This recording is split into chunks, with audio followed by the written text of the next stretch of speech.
Bienvenidos nuevamente a Brújula Histórica, un podcast del Archivo General Municipal, en el cual abordaremos temas de interés nacional, estatal y local.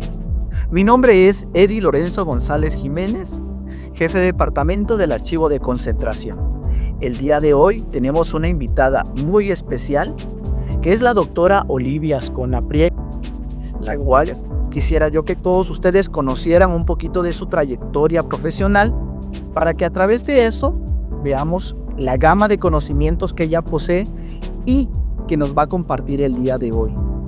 Ella es licenciada en Historia por la Universidad Juárez Autónoma de Tabasco. Además de eso, estudió una maestría en Pedagogía en la Universidad Nacional Autónoma de México y el doctorado en Didáctica de las Ciencias Sociales en la Universidad Complutense de Madrid. Pero también ella es experta en turismo. Acaba de concluir una maestría en Gestión de Destinos Turísticos en la Universidad de Anáhuac. Queremos hablar precisamente de turismo e historia. Y ese es el enfoque que queremos el día de hoy poder compartir con todos ustedes. Y ella, que es la experta, pues nos va a compartir también sus conocimientos. Bienvenida, doctora, a este podcast. Muy amable, muchas gracias. Muy contenta de desarrollar contigo estos temas.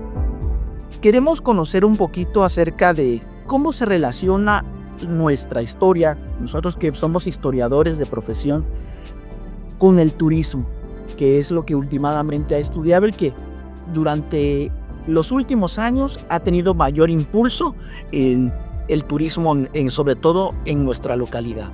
Muy bien, pues efectivamente la profesión de la historia nos permite incursionar en diferentes ámbitos. Uno de estos es precisamente el archivo, donde están ustedes haciendo una gran labor, pero otro es el turismo.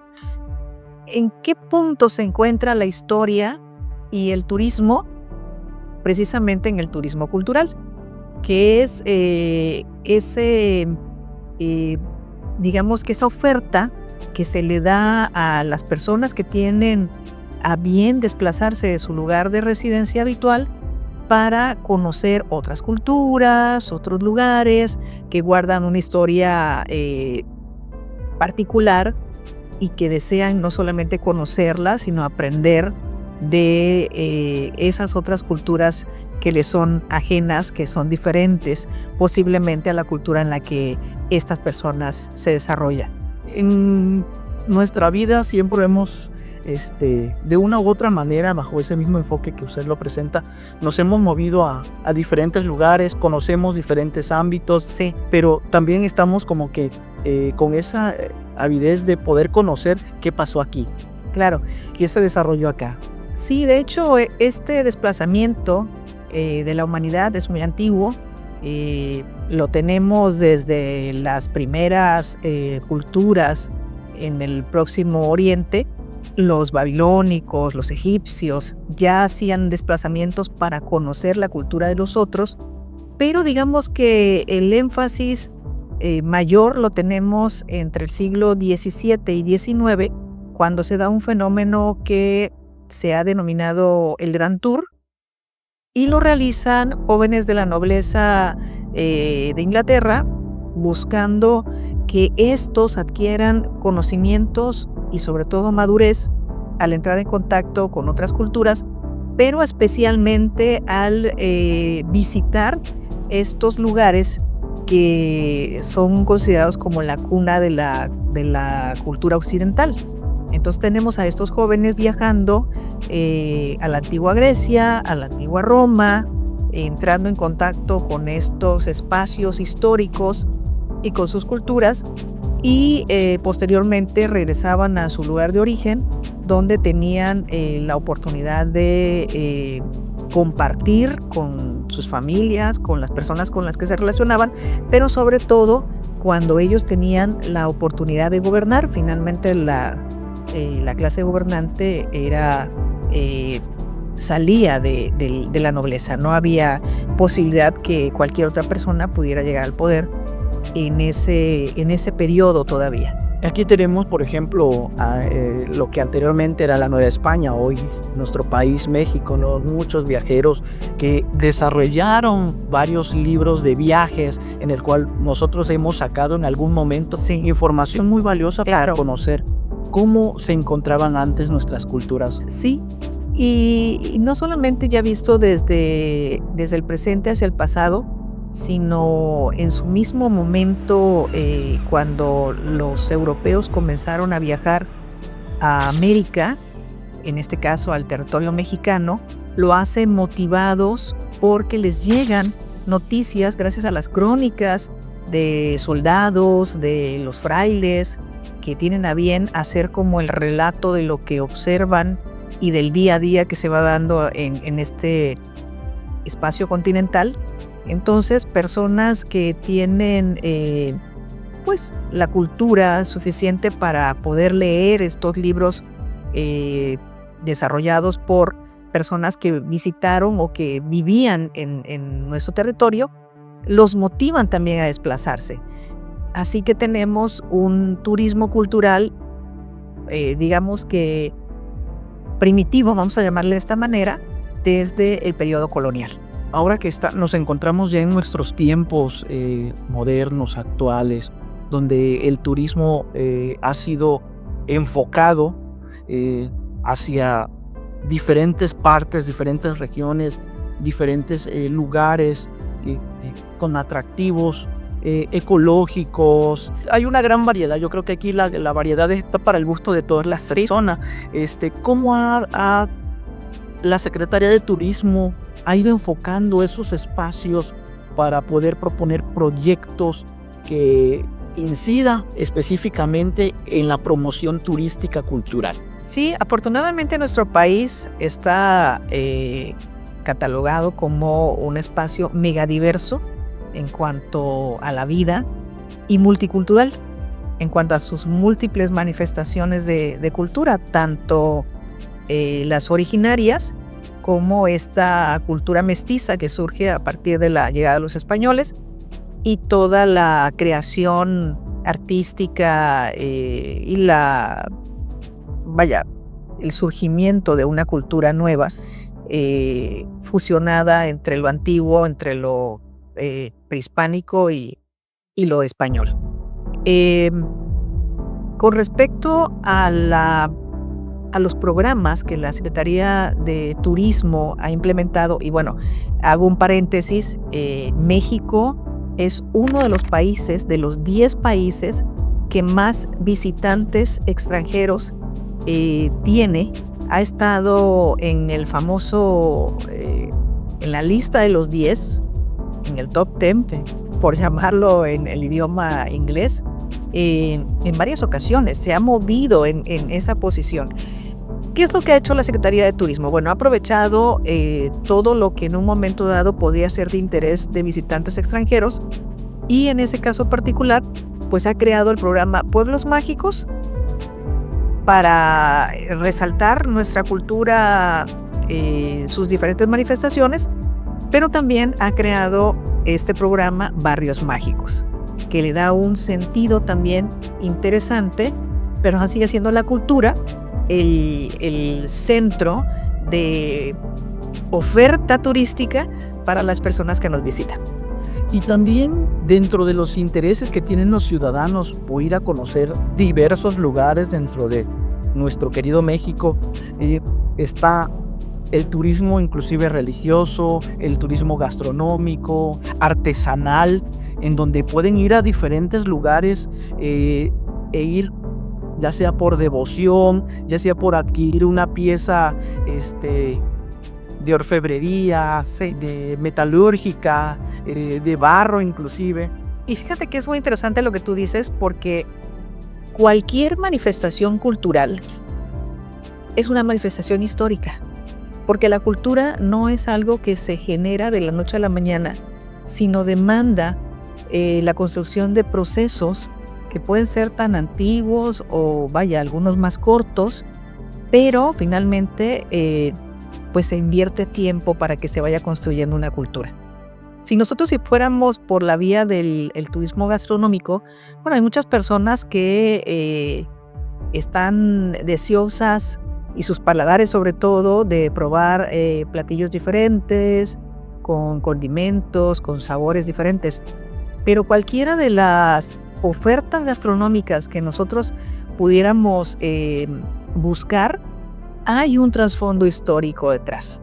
Mucha de esa gastronomía mexicana, su origen lo encontramos en los pueblos originarios.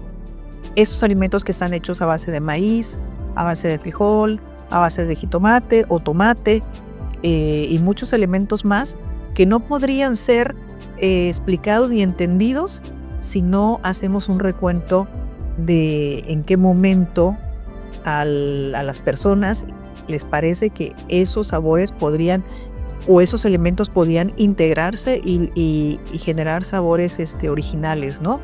Si fuera un turismo religioso, también es una práctica que seguramente no empezó el día de hoy ni el día de ayer, sino que han pasado varios siglos de conformarse, o por lo menos varios años.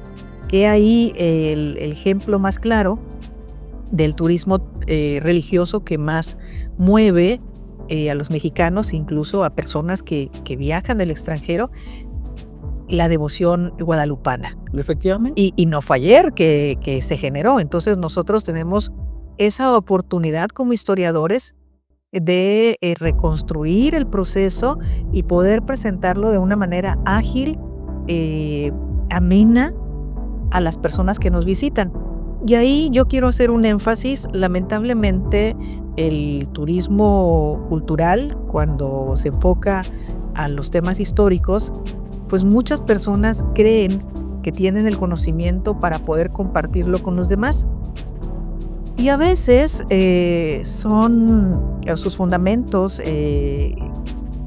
están basados en hechos no reales que se han transmitido en algunas ocasiones de manera oral, pero que un historiador sí puede hacer una reconstrucción no solamente de los hechos, del proceso, y generar un relato que verdaderamente le aporte al visitante un conocimiento histórico. Claro, y efectivamente, doctora, yo he tenido la oportunidad en muchas veces de corregir inclusive información que toda la vida quienes han copiado la misma información errónea que a la luz de documentación histórica hemos encontrado que no es cierto. Uno de los casos, por ejemplo, acá de mi pueblo en Teapa, Tecomajiaca, que fue jesuita. Digo, ¿cuándo estuvieron los jesuitas ahí? Encontramos la relación en el archivo histórico de la Compañía de Jesús, de las posesiones que tenían de templos, iglesias y donde estaban misionando, y no aparece nunca Tabasco como uno de los centros evangelizadores. Solo, así como usted precisamente lo menciona, yo creo que eso también da mucho para esa misma relación que hay entre la misma historia y el turismo. Así es. ¿Y cuáles son los intereses que puedan tener los ciudadanos por escoger un destino turístico? ¿Qué les interesaría mucho a los ciudadanos al escoger? ¿Qué es lo que primero ven? Bueno, muchas veces las personas se guían incluso por los lugares que están, digamos que clasificados como turísticos. Entonces, eso ya les genera una expectativa. Y cuando llegan a ese lugar, lo primero que quieren saber es la historia de ese lugar, la gastronomía típica de ese lugar, si posee una artesanía original, etc. Pero esa es una gran oportunidad para nosotros, porque si ya hay espacios que tienen esta categoría o forman parte de algún listado de lugares recomendados de ser visitados, que pudieran ser las ciudades patrimonio, los pueblos mágicos, los barrios mágicos o cualquier otro que pudiera despertar interés, una zona arqueológica. Entonces ahí lo que tenemos que hacer los historiadores es estar muy enfocados en generarle un producto turístico al visitante en donde él, además de conocer, también tenga un espacio recreativo. Es decir, aprendo, pero no aprendo como si estuviera en un salón de clases. sino aprendo de una manera lúdica.